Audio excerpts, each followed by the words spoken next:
Policia e shtetit ka njoftuar se gjatë sezonit veror 2026 do zbatohen masa të posaçme për kufizimin e qarkullimit të mjeteve të rënda në akset rrugore me fluks të lartë lëvizje. Vendimi bazohet në udhëzimin e përbashkët të dy ministrive, asaj të infrastrukturës dhe energjisë dhe punëve të brendshme. Kufizimet do të hyjnë në fuqi prej datës 19 qershor dhe do të jenë të zbatueshme deri me 15 shtator dhe prekin mjetet e transportit të madrave me masë totale maksimale të autorizuar mbi 7.5 ton, si dhe kategoritë e tjera të përcaktuara në udhëzim. Masa do të aplikohen në autostrada, rrugë interurbane dhe urbane, veçanërisht në segmente që lidhin dhe përshkojnë zonat turistike. Ndalimi i qarkullimit do të zbatohet të premtën prej orës 15 deri në orën 24, të shtunën nga ora 7 e mëngjesit deri në orën 24 dhe po të dielën nga ora 7 deri në orën 24.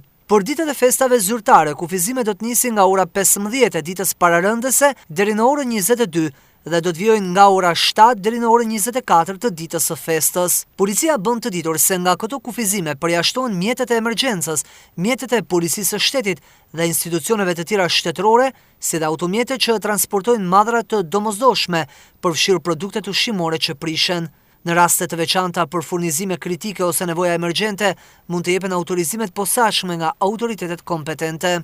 Policia e shtetit u bën thirrje operatorëve të transportit dhe drejtuesve të mjeteve të respektojnë këto masa të cilat synojnë rritjen e sigurisë rrugore, lehtësimin e qarkullimit dhe garantimin e një sezoni turistik sa më të sigurt dhe të qetë.